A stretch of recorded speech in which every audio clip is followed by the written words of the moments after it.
Ma'am, I need you to provide proof of citizenship. I'm sorry, can you explain why I've been stopped? We're not required to give a reason. We're allowed to question anyone we believe may be here unlawfully. And what makes you believe that applies to me? You fit the profile of someone who might not be here legally. Because I'm black?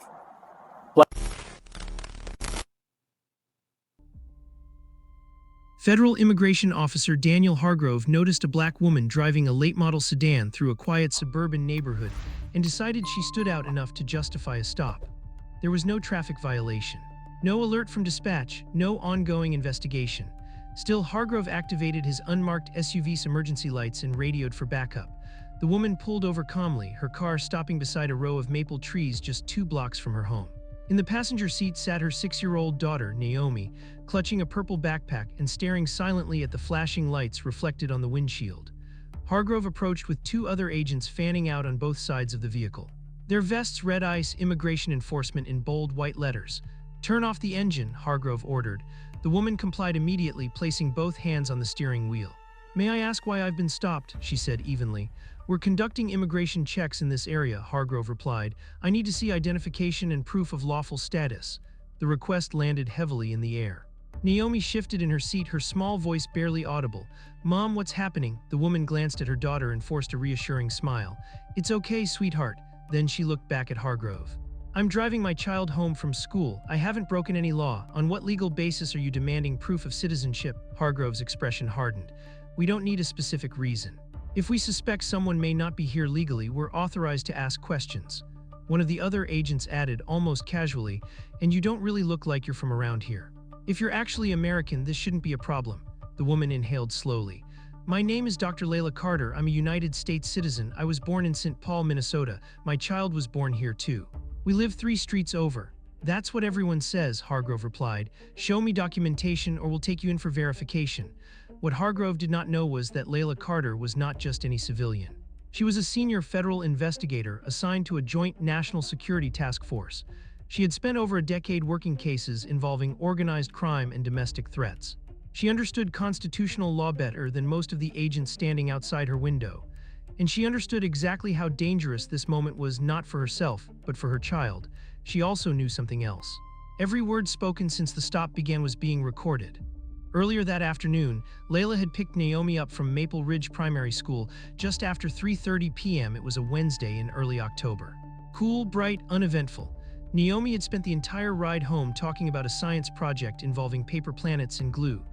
Layla had been off duty, wearing jeans and a gray sweater, her credentials zipped inside her handbag on the passenger side floor.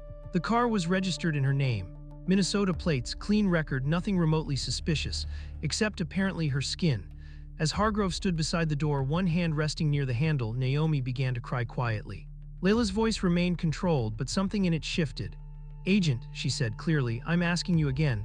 What specific, articulable facts give you reasonable suspicion that I've violated immigration law?" Hargrove didn't answer. Instead, he nodded toward his partner. "She's being uncooperative," he said. "We may need to escalate." And in that moment, with a frightened child in the car, armed federal agents surrounding the vehicle, and cameras quietly capturing everything, an unlawful stop crossed a line that would soon cost careers, millions of dollars, and permanently change more than one life. Daniel Hargrove had been with immigration enforcement for nearly 9 years. In that time, he believed he had developed a sense for identifying people who didn't belong. It wasn't written anywhere, never spoken out loud in official meetings, but it guided many of his decisions in the field. To Hargrove, certain neighborhoods had an expected profile. Certain cars looked out of place. Certain people triggered what he privately called instincts that, in his mind, justified action before questions. Dr. Layla Carter, driving through Pinewood Estates, set off every one of those instincts. The area was predominantly white, upper middle class, the kind of suburb where enforcement teams rarely conducted operations. But Hargrove's unit had recently been granted expanded discretion under a loosely worded directive labeled Regional Compliance Initiative. In practice, it meant agents could stop and question individuals they reasonably believed might be undocumented. Hargrove interpreted that phrase generously. His personnel file already contained 14 civilian complaints, most alleging racial profiling. None had resulted in formal discipline. Internal reviews had always concluded there was insufficient evidence of intent. Supervisors praised his productivity and arrest numbers. Over time, Hargrove came to believe that paperwork mattered less than confidence. Standing beside Layla's car now, he felt certain he was in control. "Ma'am," he said sharply, "step out of the vehicle." Layla didn't move. My child is in the car, she replied. I'm not exiting without a lawful reason. You're obstructing a federal investigation, Hargrove snapped. Naomi's crying grew louder. Her small hands clutched the straps of her backpack as she leaned toward her mother. Layla's heart twisted, but her voice remained level. Sweetheart, look at me, she said gently. You're okay. Mommy's right here. She then addressed Hargrove again, carefully enunciating every word. I am not obstructing anything. I am asserting my constitutional rights. You have not articulated probable cause or reasonable suspicion. One of the other agents shifted uncomfortably. He glanced at Naomi, then back at Hargrove. Maybe we should just run her plates, he muttered. Hargrove ignored him. Identification now. Layla slowly reached toward her purse, narrating her movements. I'm reaching for my wallet. Please don't alarm my child. She handed over her Minnesota driver's license. Hargrove examined it closely. The license listed her place of birth, St. Paul, MN. The address matched the neighborhood they were standing in. This should have ended the encounter. Instead, Hargrove handed it back with a dismissive shrug. Driver's licenses don't prove citizenship, he said. I need a passport, birth certificate, or naturalization documents. Layla felt anger rise, sharp and immediate. I do not carry my birth certificate when I pick my child up from school, she replied. You know that's unreasonable. If you refuse, Hargrove said, placing his hand on the car door, we'll transport you for verification. Naomi let out a sob. Layla's training screamed at her to de-escalate, to protect her child at all costs. At the same time, another part of her, the investigator, the federal agent, recognized the gravity of what was unfolding. This wasn't confusion. This was detention based solely on appearance. She glanced at the phone mounted on her dashboard. The red recording indicator glowed steadily. Then she reached back into her purse, slowly, deliberately. She removed a leather credential wallet and opened it toward the window. I am Senior Special Agent Layla Carter, Federal Service, she said calmly. I'm assigned to a joint task force. You are detaining a U.S. citizen without cause. For the first time since the stop began, uncertainty flickered across Hargrove's face. He took the credentials, studying the seal, the photograph, the identification number. These could be counterfeit, he said, though his voice lacked conviction. Layla stared at him in disbelief. Call the field office, she said. The number is on the back. They'll verify me immediately. We'll verify it our way, Hargrove replied. You're coming with us. And with that statement, spoken in front of a sobbing child, captured on multiple devices, the situation escalated from misconduct into a career-ending mistake. Layla felt Naomi's small body shaking beside her. The sound of her daughter's quiet sobs cut deeper than any threat Hargrove could make. She turned slightly, keeping one hand visible on the steering wheel while reaching back with the other to squeeze Naomi's knee. I'm here, she whispered. I'm not going anywhere. Hargrove's voice sliced through the moment. Ma'am, face forward, do not move. I'm comforting my child, Layla replied evenly. She's frightened because armed agents are surrounding her car. One of the agents near the rear door shifted again, clearly uncomfortable. Sir, he said under his breath, there's a kid in the vehicle. That's not our concern, Hargrove snapped. Procedure is procedure. A sedan slowed as it passed, then another. A middle-aged man walking his dog stopped on the sidewalk, watching intently. Across the street, a woman pulling groceries from her trunk froze when she noticed the ice vests in the crying child. Layla saw her lift a phone. Is everything okay? The woman called out. Keep moving, one agent barked. Federal operation. The woman didn't move. I'm recording, she said. This doesn't look right. Hargrove keyed his radio.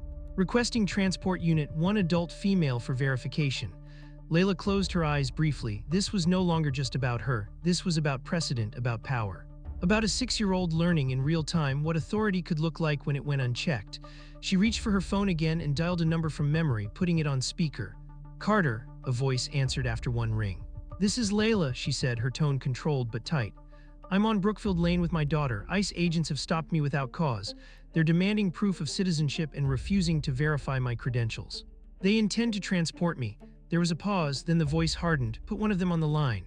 Layla held the phone toward Hargrove. My supervisor would like to speak with you. Hargrove didn't take it. We don't answer to other agencies, he said. The voice on the phone carried clearly now. This is Deputy Director Alan Reeves, Federal Investigations Division. You are detaining one of my agents. Release her immediately. We'll verify internally, Hargrove replied. You have 2 minutes, Reeves said. After that, I escalate this to Oversight and Internal Affairs and I send people. The line went dead. Silence settled over the street, thick, uncomfortable, heavy with attention. 2 more bystanders had stopped. Phones were out, recording. A local patrol car rolled up behind the ICE SUV, lights flashing. A uniformed officer stepped out, scanning the scene. What's going on? He asked. Federal immigration matter, Hargrove said sharply. You're not needed. The officer's eyes moved to Naomi's tear-streaked face, then to Layla's dashboard where the credentials lay in plain sight. Ma'am, he asked gently, are you okay? No, Layla answered without hesitation. I was stopped without cause. I've shown valid ID. They're threatening to take me and leave my child. The officer's jaw tightened. Do you have a warrant? Hargrove didn't respond. The officer pulled out his radio. Dispatch, I need a supervisor. At the far end of the street, an unmarked black SUV turned the corner fast. Two people stepped out before it fully stopped, both already holding credentials. Federal investigations, one of them announced. We're here for Agent Carter. Everything shifted. Hargrove looked around at the growing crowd, the local officer, the cameras, the arriving agents. For the first time, doubt replaced certainty. Naomi's crying softened into quiet hiccups as Layla rubbed her back. She had done everything right. And Daniel Hargrove had done everything wrong. The arrival of the federal SUV changed the atmosphere instantly. Two agents stepped forward with calm authority, their credentials visible, their movements measured. They didn't raise their voices. They didn't posture, they simply looked at the scene in front of them and understood exactly what had happened. We're here for Senior Agent Layla Carter, one of them said. She's to be released immediately. Hargrove stiffened. This is an immigration matter, he replied. She's under verification. No, she isn't, the agent said flatly. She's a U.S. citizen and a federal officer. You're detaining her unlawfully. Naomi let out a shaky breath, pressing closer to her mother. Layla wrapped an arm around her without taking her eyes off Hargrove. At that moment, a silver sedan pulled up behind the ICE vehicles. A woman in a dark blazer stepped out, her posture rigid, her expression already tight with concern. Her presence carried weight. Supervisory Agent Karen Liu. She scanned the street in seconds. Multiple ICE agents, 2 federal investigators, a local police officer, at least 7 civilians recording, and a visibly shaken child inside the stopped car. Liu walked directly to Hargrove. Explain, she said. Hargrove spoke quickly. Routine enforcement stop. Subject refused to provide adequate documentation. Liu didn't respond immediately. Instead, she approached Layla's window. Ma'am, I'm Supervisory Agent Liu with Immigration Enforcement. Can you tell me what happened? Layla's voice was steady, but there was steel beneath it. I picked up my daughter from school at 3:42 p.m. I was driving home. Your agent stopped me without observing a violation. I was asked to prove citizenship. I asked for legal basis.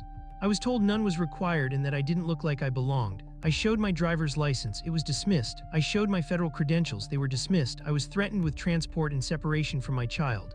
Liu's face drained of color. She turned slowly back to Hargrove. Did you run her plates? No. Did you observe a violation? No. Did you have reasonable suspicion of an immigration offense? Hargrove hesitated. That hesitation answered everything. This stop is terminated, Liu said sharply. Now, but now. One of the ICE agents stepped back immediately. Another lowered his radio. The local police officer exhaled and nodded once. Layla felt a surge of relief, followed instantly by anger. Naomi clung to her arm. Can we go home now? Yes, baby, Layla whispered. We're going home. Before she could start the car, Liu spoke again. Agent Carter, she said carefully, I want to formally apologize. Layla met her eyes. An apology doesn't erase what my child just experienced, she replied. She watched armed agents threaten her mother because of how I look. Liu nodded, visibly shaken. I understand. No, Layla said, you don't, but you will. She took a breath. I want Agent Hargrove's badge number. I want the names of every agent present. I want all body cam, dash cam, and radio recordings preserved. I want internal complaint histories, and I want confirmation in writing that my detention was unlawful. Liu didn't argue. You'll have it. Layla buckled Naomi's seatbelt herself, her hands gentle, her movements precise. Outside, phones remained raised. The crowd didn't disperse. As she started the engine, Layla glanced once more at Hargrove. He stood rigid, staring at the ground, surrounded by consequences he could no longer outrun. And he had no idea this was only the beginning. Layla drove the remaining blocks home in silence, one hand on the wheel, the other resting protectively on Naomi's leg. Her daughter stared out the window, unusually quiet, her earlier excitement about school replaced by something heavier and unfamiliar. That night, Naomi woke up twice crying. She asked if the men with the badges were coming back. She asked if they were going to take her mother away. Layla held her until her breathing slowed, fighting the guilt that came with knowing no amount of reassurance could erase what had already been learned. By morning, the recordings had spread. The first video appeared online less than an hour after the stop, shaky footage from across the street, showing ICE agents surrounding a car while a child cried inside. By noon, Layla's own dashboard audio had been anonymously uploaded. By evening, the clips were everywhere. The most replayed moment was Hargrove's voice, clear and unmistakable. You don't look like you're from here. Another clip captured Naomi sobbing while Layla calmly asked for legal justification. Commentators didn't argue about interpretation, there was none. Civil rights attorneys called it one of the most explicit examples of racial profiling ever caught on camera. Former judges weighed in. Constitutional scholars dissected every sentence spoken during the stop. Within 48 hours, Daniel Hargrove was placed on administrative leave. ICE released a short statement acknowledging an internal review. It satisfied no one. Layla returned to work 2 days later. Her supervisor advised her to take leave. She declined. Instead, she filed a formal complaint, exhaustive, methodical, devastating. It detailed the unlawful detention, the absence of reasonable suspicion, the refusal to verify credentials, and the emotional harm inflicted on a minor. Her attorneys filed a federal civil rights lawsuit 6 weeks later. The complaint named Hargrove individually, along with his supervising chain and the agency itself. It cited violations of the Fourth Amendment, Fifth Amendment, and Equal Protection Clause. It included medical assessments documenting Naomi's acute anxiety and sleep disruption. The damages sought were significant and justified. Behind the scenes, the agency's legal team reviewed the footage. They didn't debate guilt, they debated exposure. Hargrove's personnel file revealed a pattern: complaints dismissed, warnings ignored, behavior normalized. Internal emails showed supervisors praising initiative while overlooking warning signs. The case was indefensible. 9 months after the stop, the government agreed to a multi-million-dollar settlement, avoiding trial but issuing a rare written acknowledgement of wrongdoing. Hargrove was terminated shortly after. For cause, no pension, no credentials, no appeal, the internet did the rest. Every job application he submitted triggered background checks. Every search of his name led back to the video, the crying child, the refusal to listen, the certainty born of bias. Layla's life moved forward, though not unchanged. Naomi improved slowly. She stopped waking up at night. But whenever they passed a patrol car, her hand tightened instinctively around her mother's. Layla noticed. She always would. The case became mandatory training material in multiple agencies. Policy revisions followed. New documentation requirements, supervisor approval for stops, body camera mandates, reforms born from harm. And while Layla never wanted to be a symbol, she accepted the responsibility that came with being one. Because silence would have taught her daughter the wrong lesson. And accountability, real accountability, was the only way forward. The settlement changed policy, it didn't change memory. Months after the case closed, Layla could still hear Naomi's voice in her sleep, small, confused, asking why the men didn't believe her mother. Therapy helped, time helped. But the lesson had already been absorbed in a way no child should have to learn it. Layla used part of the settlement to establish a legal support fund for families stopped during immigration operations without cause. The fund paid for attorneys, expert witnesses, and trauma counseling. Within the first year, it supported over 30 cases, most involving citizens who had never been arrested, charged, or accused of anything before being questioned about whether they belonged. She also began speaking publicly. Not on television at first, at closed-door briefings, at policy roundtables, at law enforcement training sessions where officers were required to attend but rarely expected to listen. She showed the video. She let Naomi's crying play in full. Then she asked a simple question: at what point did this become acceptable? The room was never silent afterward. Internally, ICE underwent a quiet but significant shift. A compliance audit reviewed stop data across multiple regions. Patterns emerged quickly: agents with high stop rates and low arrest justification, neighborhoods disproportionately targeted, complaints that mirrored Hargrove's history. 17 agents resigned or retired early, others were reassigned. New directives followed: no immigration stop without documented articulable facts, mandatory supervisor approval, immediate verification protocols for claimed citizenship, enhanced disciplinary pathways. The agency never called it reform, everyone else did. Daniel Hargrove watched all of it from the outside. His termination had been swift, but the collapse afterward was slower and more brutal. Friends distanced themselves. His marriage ended quietly. He moved twice, trying to outrun recognition, but the video followed him. At 42, he worked hourly jobs that required no background checks and no explanations. Construction sites, warehouses, temporary contracts. Someone always recognized him eventually. "You're that guy," they'd say. And the work would dry up. Hargrove blamed the agency, the public, the woman who refused to comply. He never publicly apologized. He never admitted bias. But none of that mattered. His name had become shorthand for something larger, proof that authority without accountability corrodes everything it touches. Layla was promoted 2 years later. She didn't celebrate loudly. She didn't give interviews. She focused on work and on Naomi, who had grown taller, louder, and more curious about the world. One afternoon, riding home from school, Naomi asked a question Layla had been dreading.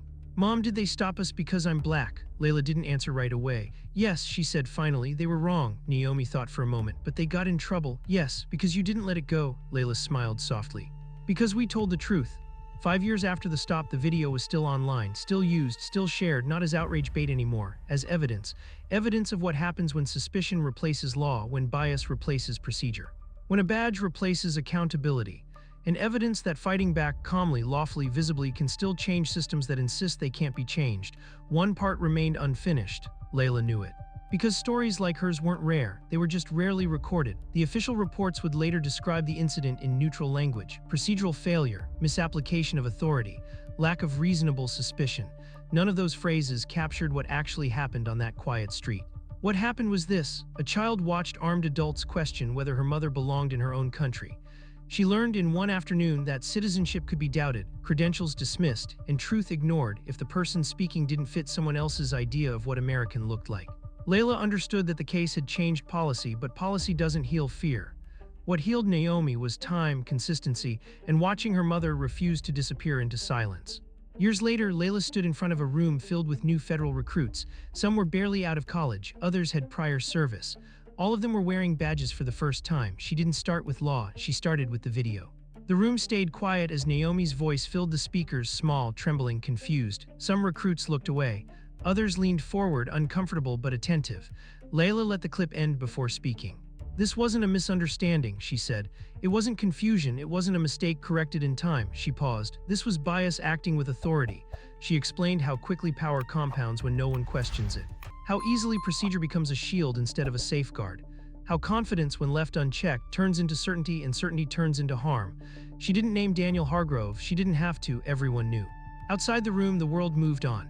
New headlines replaced old ones, but the video never disappeared. It remained searchable, teachable, undeniable. A permanent record. Daniel Hargrove never regained his footing.